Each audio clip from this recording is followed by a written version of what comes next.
Good afternoon, everybody. Welcome back to the help session. The help session is aimed to give you an idea how to plan for tomorrow, basically. So the exam will be 90 minutes. It's designed for, I would say, an hour, give you 30 minutes to prepare, to review. The exam will cover everything until today's lecture. So do you have any question about the logistics of the test? Okay, so the exam will be 50-50. So 50% of the exam will be problems you solve. 50% will be conceptual questions like MCQs, like draw block diagrams, like, for example, list advantages, disadvantages, etc. That's pretty much the exam. So if you think about it, it would be maybe two big problems and then one MCQ, and the MCQ would have problems, just to give you an idea, similar to what we saw today in the quiz. Short problems.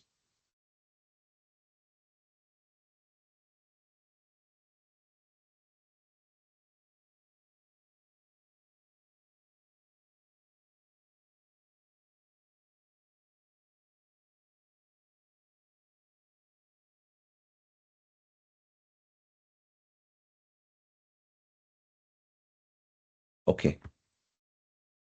So let me go and walk over the material real quick, tell you maybe what is important. Maybe we'll solve some problems. So let's start with the induction machines. So this is very important. Maybe one of the questions is self-starting thing. Self-starting is very important. It's a feature in induction machine. The other question that we may think about is the range of power factors. The range of power factors. The other thing is this is pretty much 360. Maybe you'll ask about constant rotating magnetic field. This is, do you see the mouse? Yes. So I want you to know that in the rotor, today there was a question, what is the rotor magnetic field? It's same as the stator. However, when there is current moving in the rotor, it adds up in this direction and subtract in this direction. But it rotates at the same speed. It rotates at the same speed. The slip equation is very important. You have to, it's already in the cheat sheet, but don't confuse. There is another formula that's more practical, which is, I think you already know about it.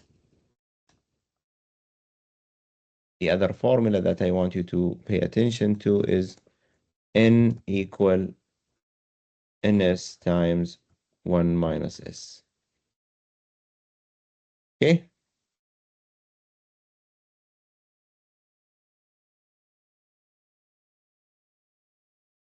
Okay? This is more practical because sometimes he gives you the slip. And if I ask you in the test, what is if we increase the slip? So let's say I'm just gonna give you a quick or shortcut. What if the synchronous speed is 1800 RPM and the slip, say it's 0.2%? What is N? What's the speed? Speed is 1800 times 1 minus 0.02, which is 1764. So let's say I want to increase this speed by 15%. So by 15%, what will happen? It will be times 1.15. So it is 2028. Now this 2028 would have a new slip. You have to get that slip in order to get back the original control. So what's this slip? Use this equation, which is 1800 minus, no, not, I think it's 1764. So the slip now is negative. So it will be 1800 minus 2028 divided by 1800. So the slip now is almost 1800.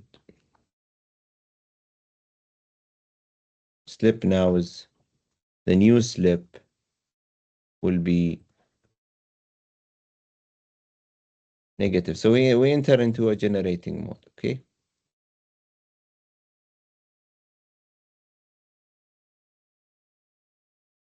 So be careful, if we increase the speed, we will go into the generator mode, okay? That's why maybe it's better for the test to most likely have a reduction in speed. Because if you increase the speed, because we usually at full load, if you recall, at full load, we usually operate at full load, we operate here. So if I tell you increase by 20%, we will go to the generating mode. Another important thing is this example, the reference frames. Remember that you calculate the slip and you see the references and you calculate the induced voltage. This is the circuit that we're going to use for the test. It's similar to the one we used in example 4, which is, I think it's this one. This is the circuit that we use. If I'm not mistaken, no, not this. Yeah, this one. And it's the same. It's this one, or you can have it R2 prime over S plus, you multiply this by 1 minus S and add an R2 prime, that's another circuit. Same. But use this circuit. This is very important to get I2 current, torque equation. This has no simplification. If we do the simplifications, we can get rid of some of the elements, and we can, for example, reach this equation. Okay. Now, if you read this slide, now you're familiar with it. It's from the table. It's from the table. Okay. This is very important. Did you add this equation to the cheat sheet?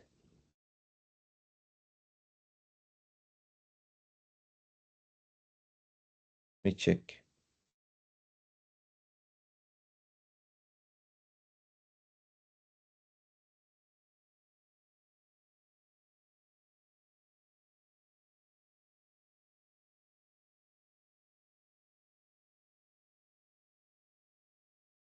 Yes, you added it.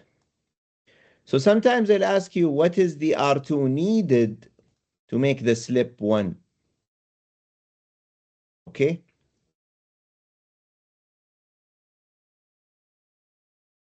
Another thing is this example, we did solve it about starting torque and electric current. And here we talk about the idea of increasing the resistance and equating it to 1 and solving it and get a new Rad. So this is important. We saw this equation today in the quiz. The other thing is the modes of operation. It's very important to know the plugging, motoring, generating. I already told you that the direction, the rotor will rotate in the direction of the stator magnetic field. This is for the case of motoring mode. Today we had this question coming in the test. The induction for the generating mode, the speed is higher, and it rotates in the same as the direction of the stator magnetic field. However, the torque is opposite to the rotating of the rotor, which is also rotating opposite to the RMF. The last, remember the regenerative braking name. The last mode is a plugging mode, and the one key important is we do it by the plugging mode. We do it by phase sequence change. Utilized terminal phase sequences change. Now, I might ask you in the test, list all the control techniques, adding resistance, slip energy recovery. This is for rotor side, and the 4 other ones are for stator side, okay? This is important equation that we use for speed control under these assumptions. So we have to assume these things in order for us to proceed with this equation. Already told you about this table. You already have it in the cheat sheet. So keep an eye, what is the load type, and then equate it. What are you going to change, and eliminate what you're not going to change, and equate it with the torque, and then you can solve it. You can solve these equations. Now, this is one of the block diagrams. It's speed control by adding resistance. It has wide range of speed, constant maximum torque. You can see the maximum torque doesn't change. For curve 3 and 4, where is the peak torque? Can anybody answer?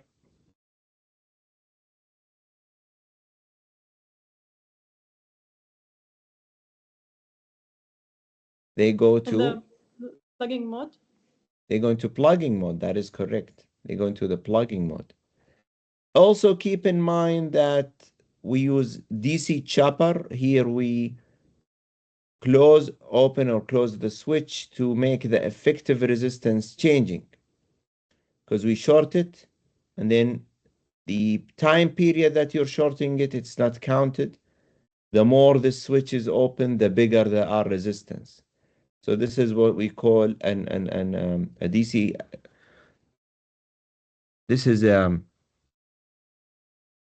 a chopper, and I think it's DC. It's DC chopper. You can add the closed loop.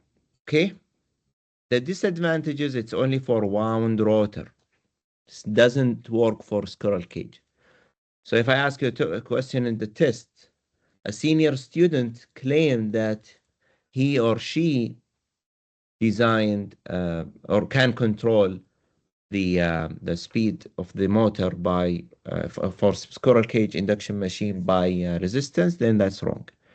We saw today that losses are huge and the efficiency S increases, so the internal efficiency will decrease. Internal efficiency is a function of, remember? Here we talked about it. Very important. Internal efficiency. So internal efficiency is basically 1 minus S. Where is it?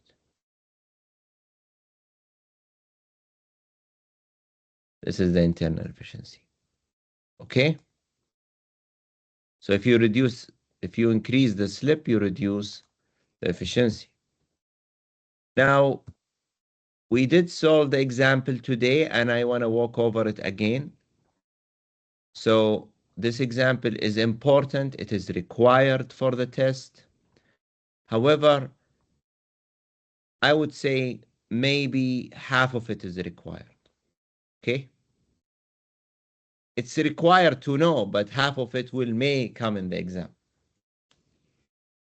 What's important is the first part, is where from the rotational losses and the rated full load, you know the converted power.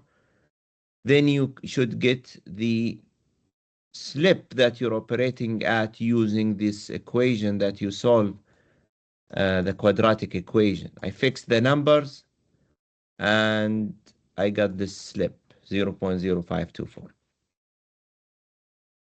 And then if you add the resistance, what is the value of the resistance that the question, read the question. The question is asking, calculate the added resistance to reduce the speed by 20%. So here what we did is we're comparing two new slips. So this is the calculation that I wanted to show you. It's very important. So you get a new speed is 0.8 of the old speed. The old speed, how much was it?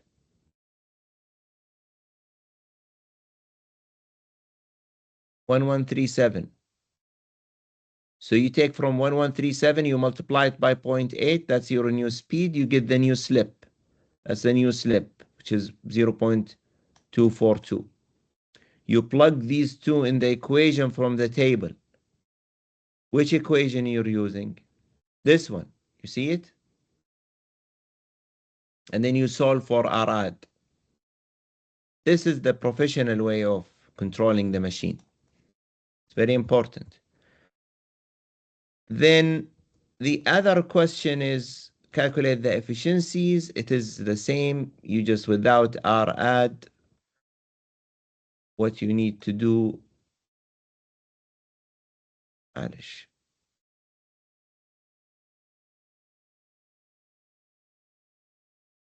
Without Arad, you have an efficiency of it was 68%. After you added the resistance, the efficiency has dropped to 72%.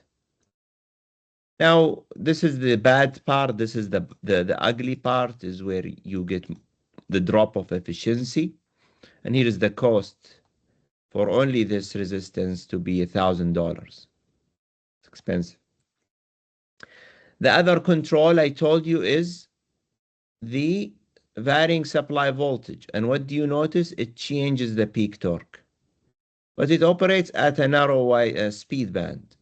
And here we use the AC voltage controller, where you reduce the effective AC signal.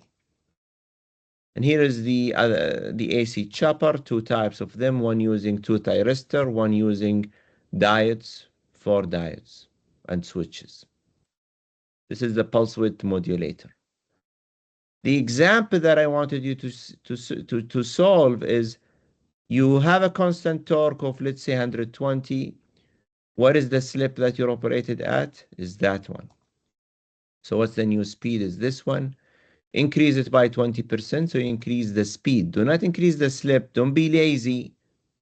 Increase the speed and re-get the new slip. And then you get the new slip. Note that this is 0.05, this is 0.03. They're not 20% apart. Now, increase the voltage. You need to, here he is telling you increase the voltage by 20%.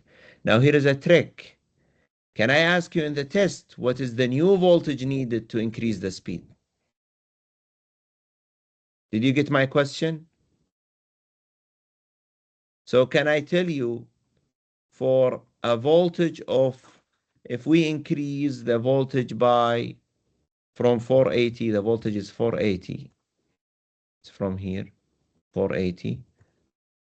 If I tell you, if we increase the voltage by 20%, what is the new speed? Can you solve it? So that's it pretty much about induction machines. Okay, any question about induction machines? So make sure you get the last revision. So let me open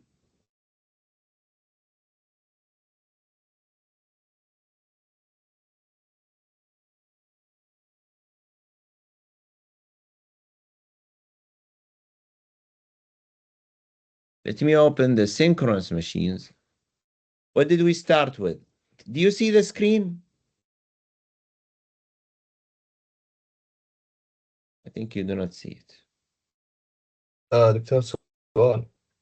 تفضل. الحين الاندكشن ماشين والسينكرونس ماشين هم نفس الفيزيكال ستراكشر ولا في شيء That is, اختلاف؟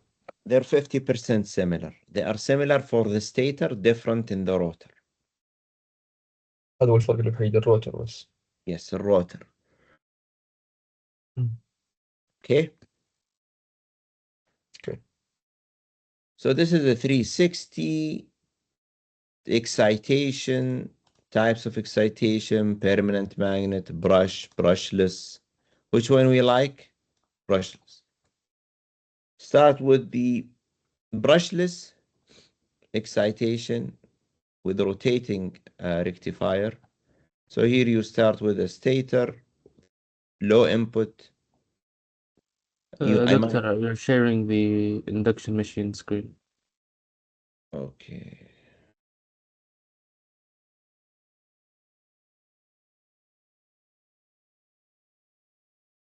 Right, I still share it because I was clicking on the induction. Can you see it now? Yes. So types of exciters.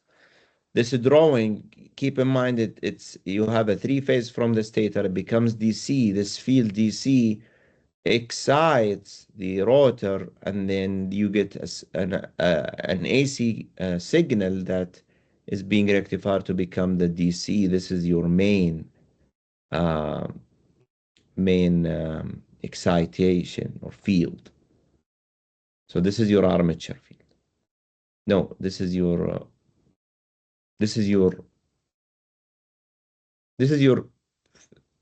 EF, okay? That induces the voltage here, and you get your output from the supply.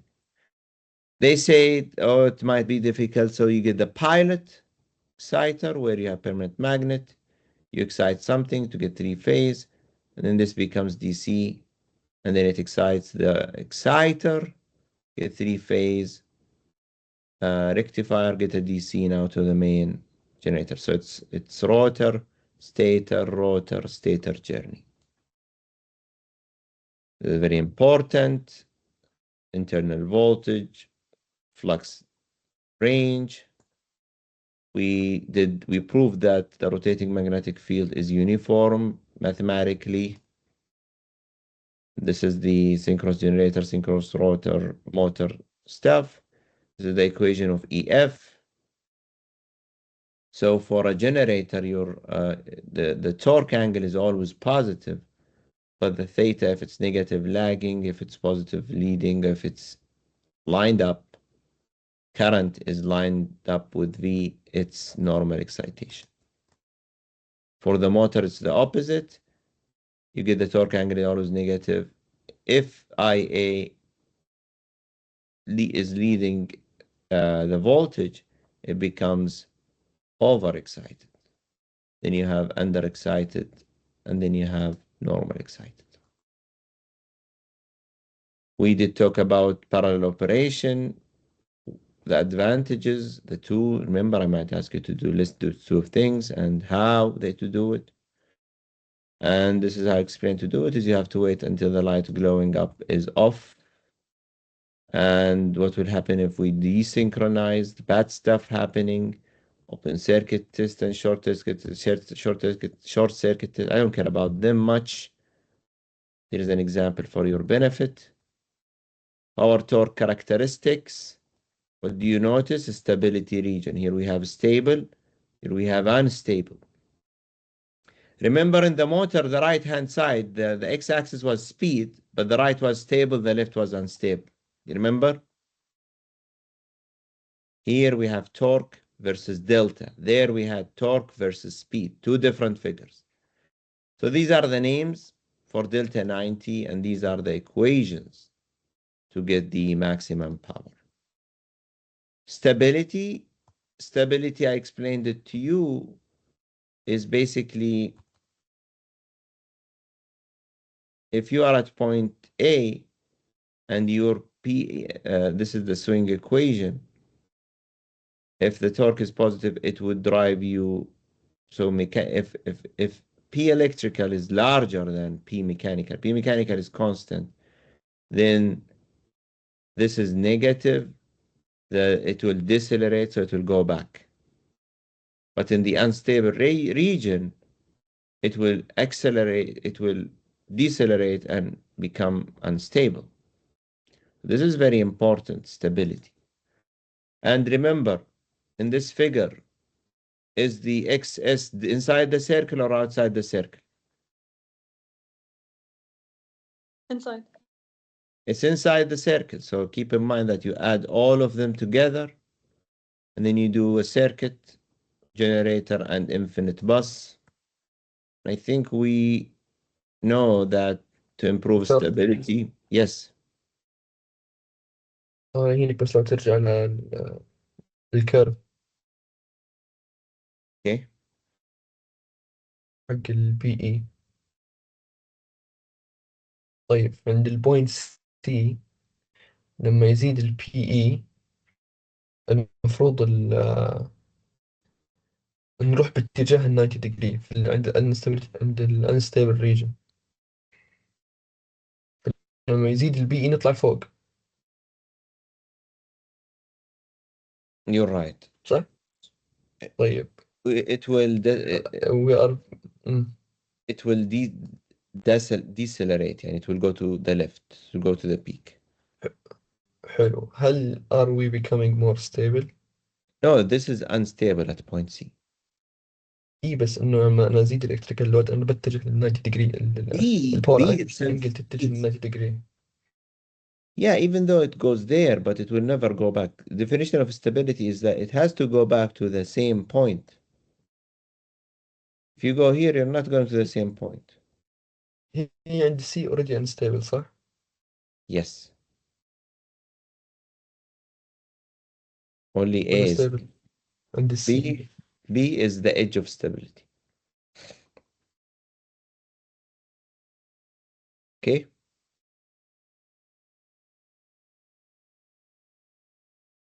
The transmission lines, we get the parallel combination to make the line reduce the reactance of the network. Osama, what's the question?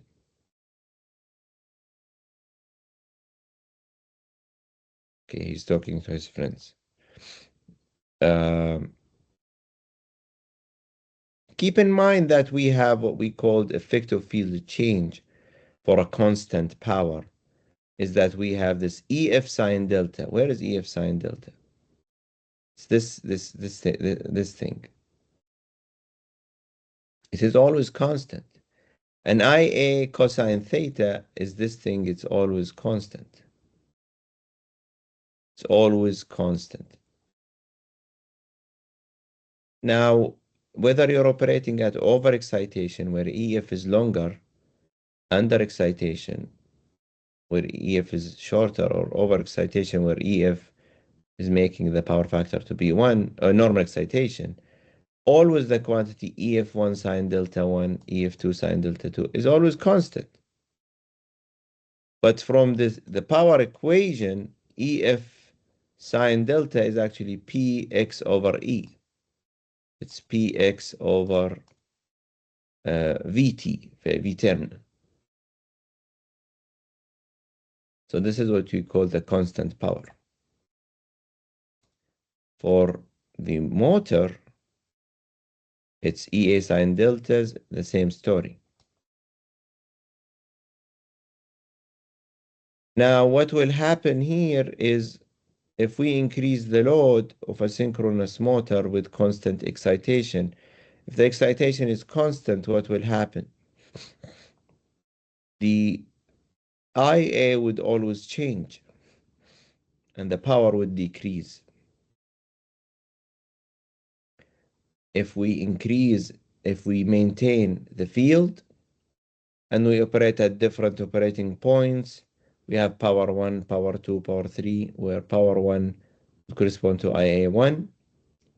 So that's the effect if we change the load under constant excitation. So we have to increase EF to compensate and increase the terminal voltage. This is the example that we have seen multiple times in the quiz parallel operation. And the quiz, it was not 50-50. The other example, the single machine infinite bus, where you have to solve it this way using phasor diagrams. Then we talked about frequency and voltage control. So this is the figure of AVR, automatic voltage regulator. It goes back to the field excitation. So that's why field excitation controls the voltage. However, if you take delta P and delta Q together, mainly delta Q will change the frequency.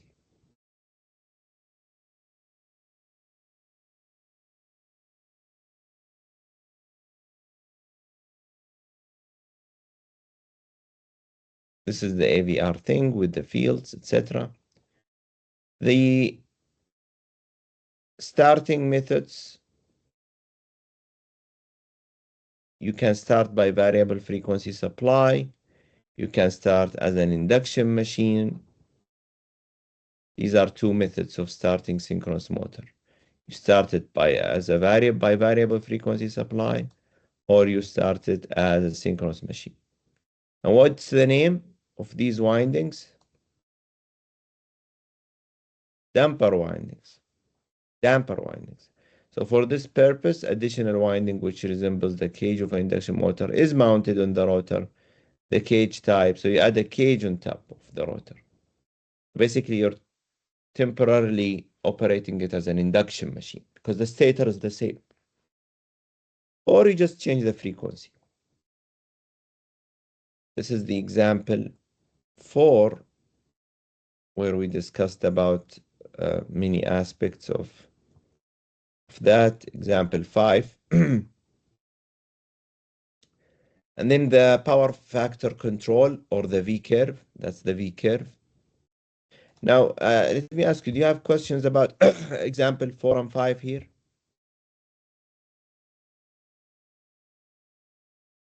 These are just calculation with EF and VT and maximum power transfer. So here you can see that this is 360. You calculate delta, you know delta is positive. This is the new excitation. If you change the excitation, the torque angle will change. So you got it to 21. And then here he is asking you what's the current, and here the maximum power transfer. The other part of 5, find the excitation voltage and the power angle. It's the same story. And if the field is constant and shaft load is slowly increased, find pull out torque or peak torque. So here we're using the phasor diagrams, and then we calculate the new torque angle and then the maximum torque. Now here what will happen is the locus for a constant power. This is the motor. This is a constant power operation. However, the current would change to be lagging big or leading big.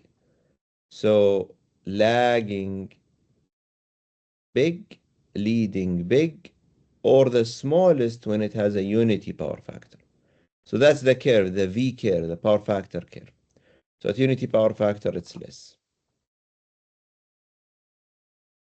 If the motor operated at no load, the input power will be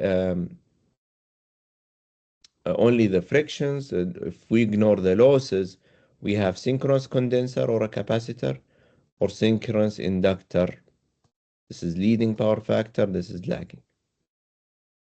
And we talked about the example of them, which is example 6. And then we talked about our favorite thing, the swing equation. And I told you to use these two equations in the red box. And we did solve this example, and it was our last quiz. And we had because of the fault, P is 0. Then we have the practice problems for your own benefit. Then we talked about the salient pole. What will happen with the salient pole is you have D and Q axis. What's happening here is that you can calculate EF and delta using the quantity tan delta, or you can use the two curve method, the EF prime and EF method. Okay. And what did we notice for salient pole? There is always real power. There is always real power. So the machine still have power due to saliency. And if you notice that this is the typical synchronous, but for horizontal power, because you have a power due to saliency, which has twice the frequency, they add up with the original power of the field excitation, you get a resultant power. The peak is before 90 degrees, so it's less stable. And this example I told you is not required. We talked about linear motors for the trains. And we talked about brushless DC motor and the circuit. Talk about permanent magnet and there is surface mount, inset magnet and IBM. Which one? IPM, which one is used? IPM more, so that the magnets do not leave. So here is advantages, disadvantages, and some questions here, MCQs for your practice. So any question about the material? Just to study the material. I'm gonna ask you the questions from the material.